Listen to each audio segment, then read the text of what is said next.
pleasant morning to you all. I'm indeed glad to introduce the first speaker of the day, Sister Manju Kalapuram, who belongs to the congregation of the Sisters of Mercy of the Holy Cross of Patna province. A sister working with grassroots in multiple villages across India. Sister Manju Kalapuram, after working in 4 Holy Cross higher secondary schools for 9 years in the capacity of assistant teacher, vice principal, and principal, had left the institutional work and joined the struggle of the struggling people. From 1988, she is a social activist. Since 20 years, she has lived and worked among poor people, the Dalits in Bihar, 10 years among Santhal tribals, 9 years among the poor, backward class Muslims in UP and other places. From 2008, she is a National Executive Secretary of Forum for Justice and Peace, now functioning from Bihar Holy Cross Community, Patna. She coordinates the religious social activists at national level and has just returned from Delhi after participating in the farmers' protest in Delhi borders. Today, she is going to throw light on the topic, the COVID-19 pandemic, an opportune time to foster universal solidarity, creative spirituality, and closeness with the least. Let us clap and welcome Sister Manju to share with us.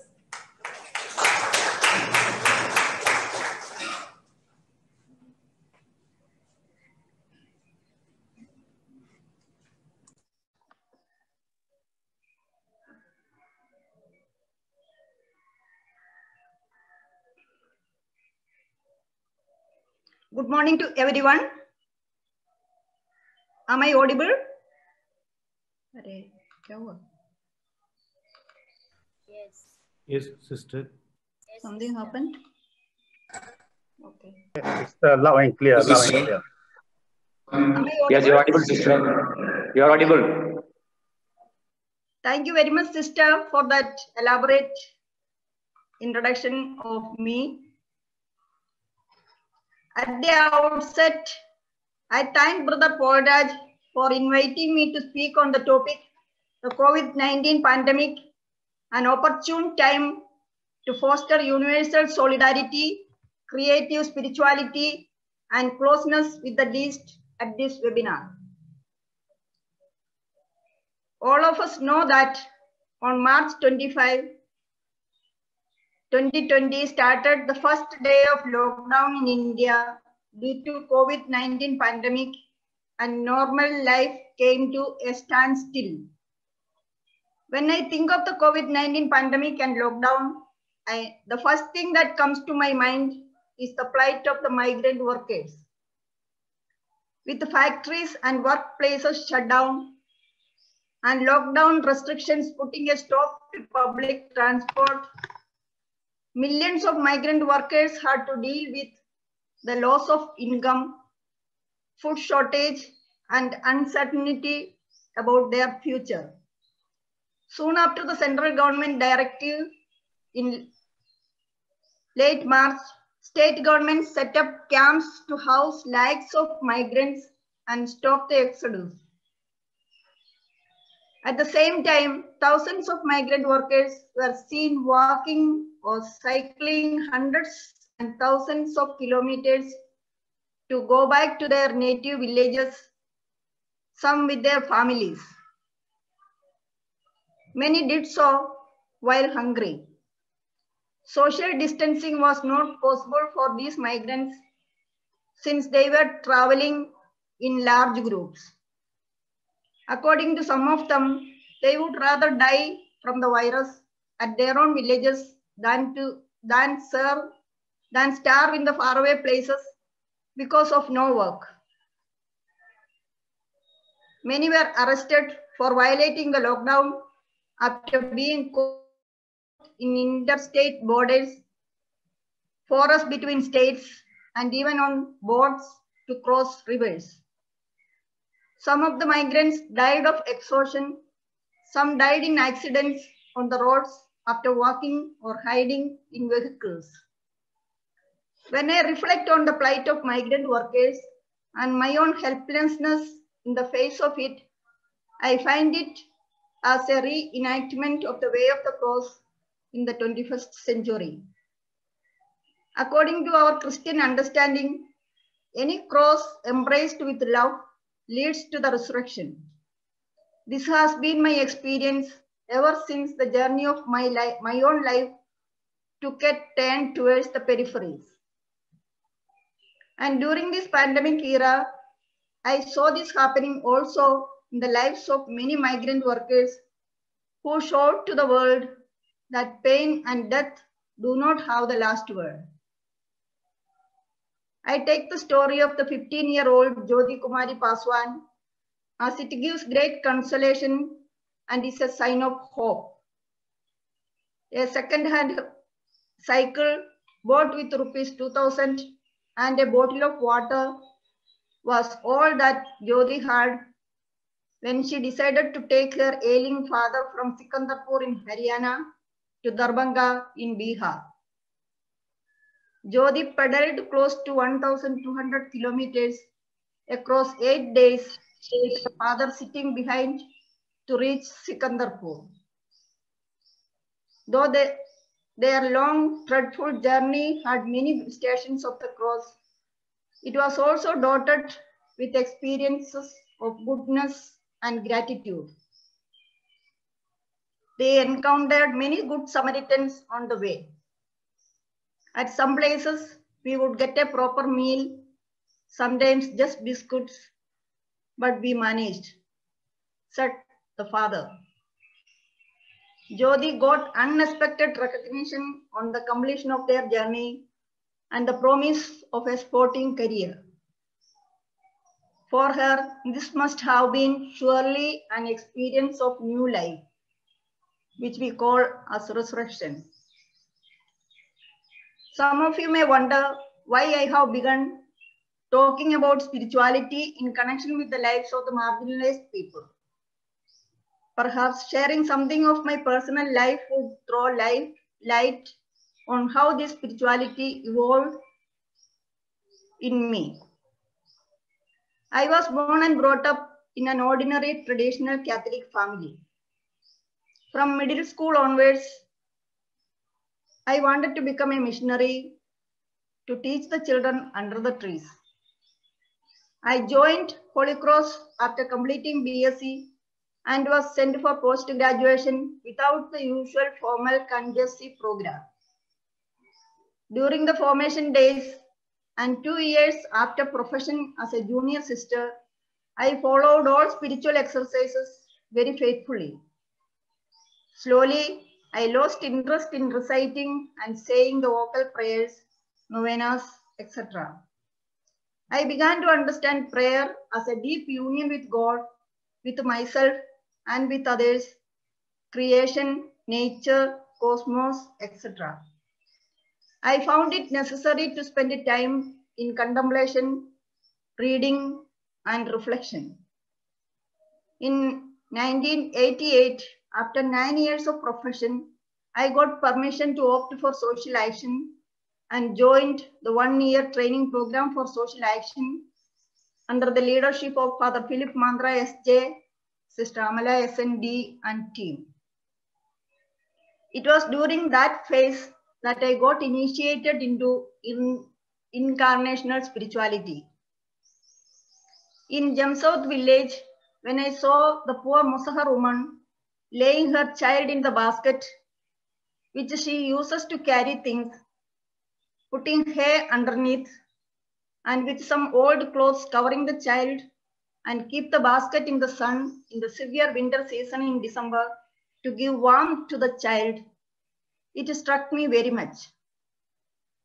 It reminded me of baby Jesus in the manger. Again, when I was staying in a Muslim family at Jamsouth in Bareilly district of UP, with 2 buffaloes tied just 2 meters away from the cot on which I was sleeping at night. I hardly could sleep because of the noise they make, the stinging smell of cow dung and urine. It helped me to understand the struggle Mary and Joseph had to undergo in the cowshed in Bethlehem. These 2 experiences helped me to understand deeply the great mystery of incarnation, God becoming a human being. On discovering this incarnational spirituality, Jesus of Nazareth became my model. I became convinced that God found no better way than to become a vulnerable human being to give fullness of life to all humanity. Jesus lived 3 years of his public life very intensely, fully involved in the struggles of the people's lives. He challenged the socio-political, economic, and religious structures of the society that discriminated and victimized people. Thus, he became a threat to the chief priests and teachers of the law, the Pharisees and Sadducees, and political leaders, that they started looking for chances to get rid of him, and finally they crucified him. So, crucifixion is a sure outcome of incarnating truth, justice, and love. When I ponder on spirituality, I am struck by Jesus, who went alone and spent time in prayer. When his disciples asked Jesus to teach them to pray, he taught them the Our Father. But it is not mentioned in the Gospels that they were praying together. When Jesus was in great agony, he went out to Gethsemane garden with 3 of his disciples to pray. But he told them to watch and pray, and he went alone to pray. He wanted the human company, still he felt the need to be alone to pray. It is very striking for me that Jesus did not go to the temple to pray when he was in such agony. Instead, he went to the garden to get connected with God. For me, spirituality is a way of life. Simplicity of life, to follow Jesus, who was born in a manger and died on the cross. That is, I need to reduce the gap between the people with whom I live and work. When I used to work hours to reach to the people in the villages in the biting cold, severe summer, and pouring rain, I used to remember the words of Jesus during the Last Supper. Do this in memory of me, meaning break your body, shed your blood. It is the living Eucharist for me. Also, I started understanding the human Jesus of Nazareth, who said, I have come so that you may have life in abundance. I too was taking the trouble to give life to the people who were deprived of human dignity and respect. I do spend quality time in the morning contemplating, reading, reflecting, and that energizes me to carry on during the day. For me, prayer is not with the mind and spirit alone. It is much more with the body. Only when I have a healthy body, I can concentrate in mind and spirit. Body movements, yoga, dance, yoga nidra, vipassana are all forms of prayer that gives me spiritual energy. I consider Surya Yoga as a cosmic prayer. It is very energizing and I do it regularly. I cannot separate spiritual exercises from the living of the spirituality. I chose to be with the poor people to enhance their dignity and respect, who were dehumanized with poverty, illiteracy, ignorance, oppression, and exploitation. Being with the people whose human rights are violated, to express solidarity and participating in their struggle to regain their human dignity and life are also part of my spirituality. I remember in 1988, when I was in Kabul, on Holy Thursday, Father Philip Mandra chose 6 men and 6 women for the washing of the feet. Father Philip washed only one person's feet, and that person washed the next one's, and so on, and the last one washed the feet of the priest. It was a very meaningful ritual. It was well explained and was very inspiring. On the Good Friday, each one of us prepared the reflections for the 14 stations of the cross based on our everyday experience with the people. These earlier experiences have helped me to evolve a contextual spirituality. It opened my eyes to see Jesus in the suffering humanity, especially wherever human rights are violated. After Kandamal violence took place in August 2008, during the Holy Week in 2009, a group of us visited Kandamal and we stayed in the relief camps with the people. We spent time with them, listened to their heartbreaking stories of attack and violence on them. 6 months after the brutal killing of Sister Valsa John SCJM on November 15, 2011, 3 of us spent the Holy Week with the people of Pachwada village. We stayed in the same room where Valsa was brutally killed. All 3 of us felt that it was like visiting the Holy Land, where a true follower of Jesus lived and worked, following his footsteps. We kissed the ground where her blood was shed.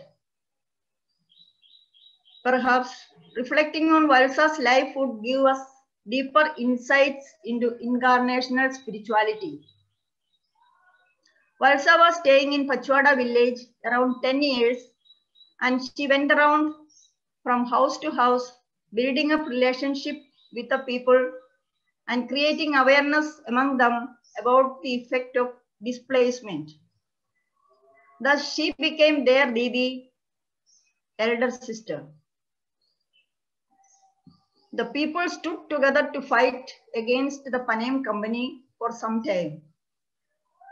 But as time passed, the company people were able to break the unity of the people and get a handful of leaders on their side and made use of them to get rid of Valsa. For us who knew Valsa's involvements, it was the story of Jesus reenacted today. Valsa was the incarnation of God, like Jesus in a female body in the midst of those sandals. Even her own congregation had almost abandoned her. Why? Because of disobedience.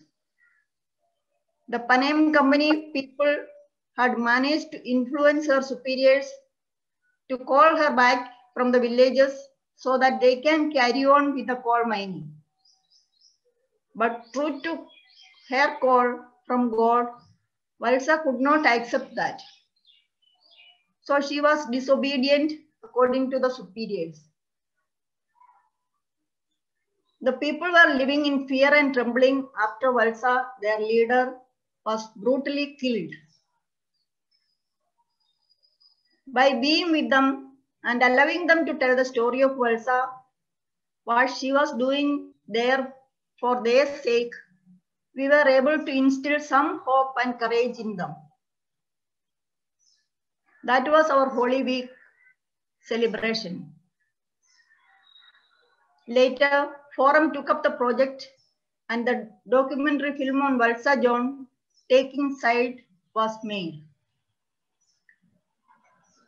2 of us, Sister Philomene Mary and myself, went to Idintakarai in Tamil Nadu on December 24, 2013 where people were protesting against the Kudankulam nuclear power plant.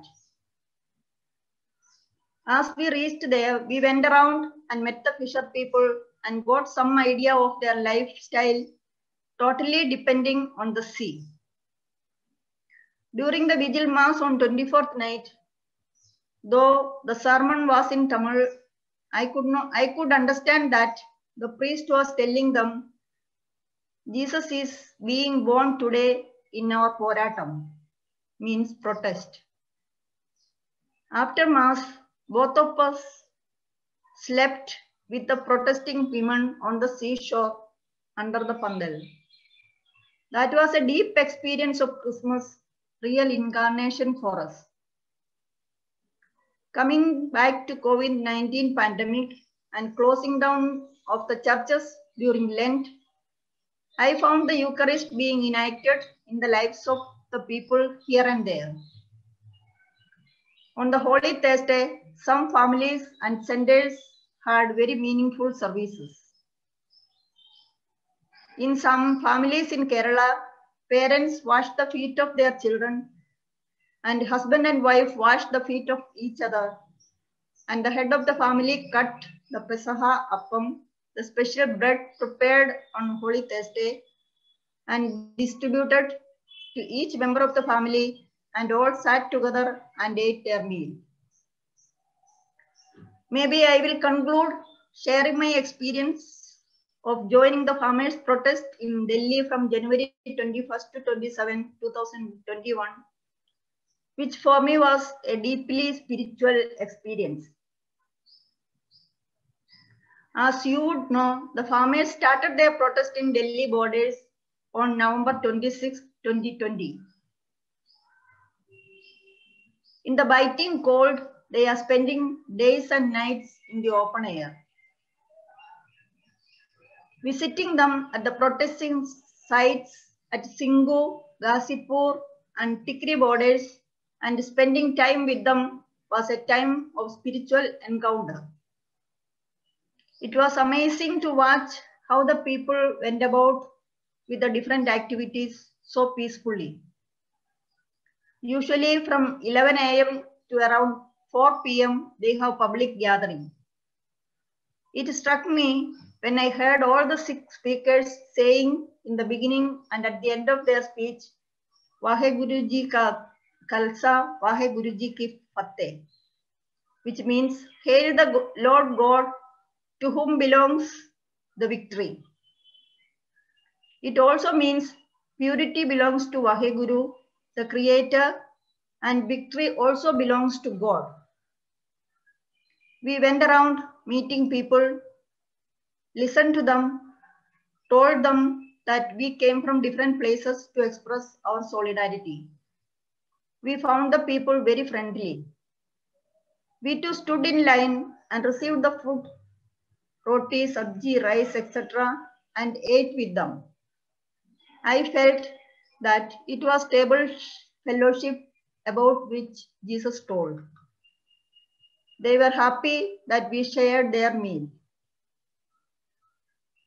4 of us spent a night with them in the tents in Tikri border.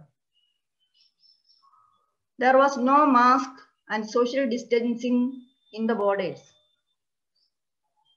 From all these experiences, for me, spirituality makes sense when it is incarnated, when the moments of union with God gets translated into life through prophetic engagements in the defense of human rights and justice.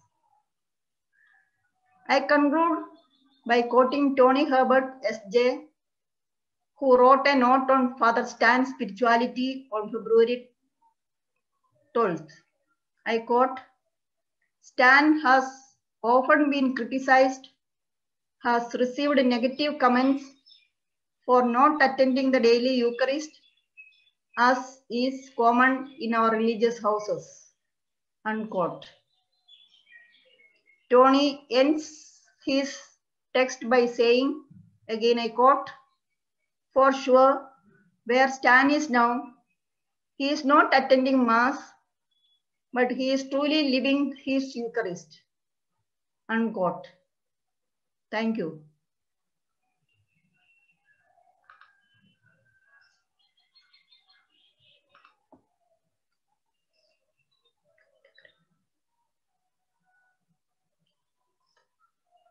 Hello. Hi, sister. Hi. Congratulations, dear Sister Manju, for your wonderful and heart-touching sharing. Your presentation is quite clear to us, and your sharing is an inspiration for all of us to stand for justice and peace, to create a relevant spirituality. Sincere appreciation for your participation in farmers' protest. Thank you, sister. You are not the preacher, but indeed practical person. Thank you for being an inspiration. Now, it is time for questions and clarification. Now, may I invite you to put forth your questions. You can use the chat box, those who are in Zoom ID, or unmute yourself to ask questions.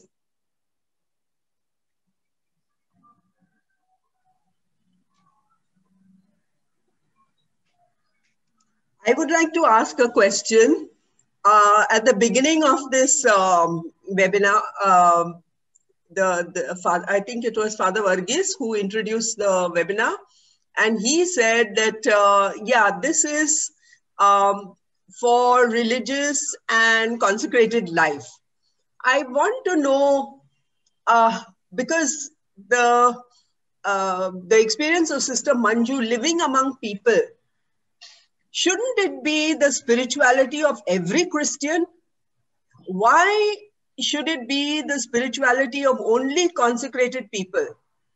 For me, I am not a religious, I'm not a consecrated person, but I feel it is very important for every Christian who's baptized. This is the vocation of every Christian, to do what Jesus did in memory of him. Why are we not promoting the spirituality for everybody?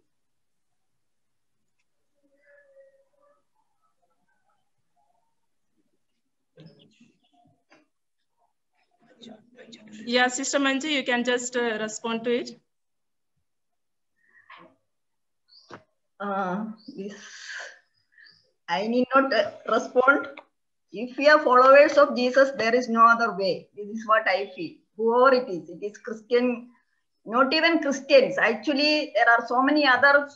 If you know the social activists, especially, because we come to know them much more closely, and they quote from all the religions, and they really follow all these sorts of things. The way they go around, incarnation we can see in their lives. So it is not for religious, it is not for Christians, it is for everybody. If you really want to really help the people, we need to be with them. And that evolves as spirituality. It doesn't come, it is not work. For me, social work, when people say she's a social worker, I feel very, very sorry to hear that. I am not a social worker. This is, if we are really committed, there is no other way, I feel. I don't know why it makes sense. Anybody else can say. I agree. Yeah, it is clear. And any other question? I think Sister Inigo wanted to say something. Yes, Sister Inigo, please. What happened? Inigo? Unmute. Sister Inigo, please unmute yourself. Not here.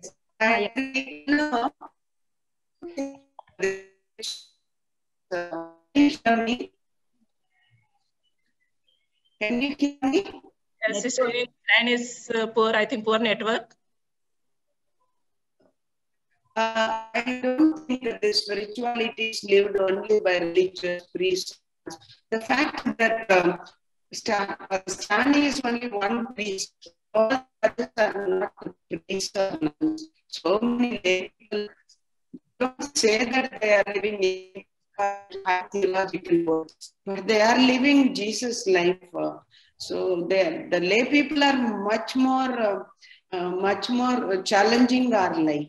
So I appreciate the ladies' courageous stand they take, even though they have a family behind and they don't care about, because when Jesus becomes the central figure in their life, I don't think only religious are living today. Much more than religious, I find lay people, their commitment is much more challenging. Yes. Next question, anybody else? I don't see the further questions, but there are many appreciation words here for the wonderful and inspiring sharing of Sister Manju and showing through your life example. So once again, congratulations. Once again, thank you, dear sister, for your heart-awakening presentation, and wish you all success in your mission. Thank you, sister. Thank you very much. You all have to join. The youngsters have to join the struggle, then we can continue. Sir, Yes, sister, you have shown us through your life, and we will be there. Thank you. Thank you very much. Claire wants to say something. Claire? Yeah. I mean, in my experience, as both of you shared, it's not only the Christians. What I have been struck by is the non-believers, the atheists, laying their life for the people. How come we who follow Christ don't dare, are calculative? That is a puzzle for me. I also have a comment just to add to Claire. I think the challenge before us, whether we are formal religious or laity, is how to move beyond ritualistic spirituality. You know, a great majority of people in the church are so stuck with ritualism, and they think fulfilling those rituals, you are being spiritual. So Manju's sharing is very powerful because she has translated to her own life what it means to be incarnational. So I would like to leave it. It's not a question to Manju, but to this webinar, particularly Vidya Jyoti. How would you help the students, the future leaders of religious life who will be animating communities in different ways to bridge, you know, to go beyond ritualism in spiritual life? I think Sister Kocharani, your question is quite relevant. I think what Virginia also posed to Manju, I think Manju has answered most of those in her paper. I don't know whether Manju have any last word on this, otherwise we'll move to the next speaker. Nothing to say. It's okay. There is still time. Actually, it is up to 10 o'clock now. Where are you rushing? If somebody wants to comment. Yes, very good, Manju. Thank you. Thank you. Thank you for coming in line. Despite your busy schedule, you came online and you had time to prepare and then even practice yesterday. So wish you all the best in your ministry. Bon courage, take courage and all the best. Thank you for coming in. Thank you for the practice given yesterday.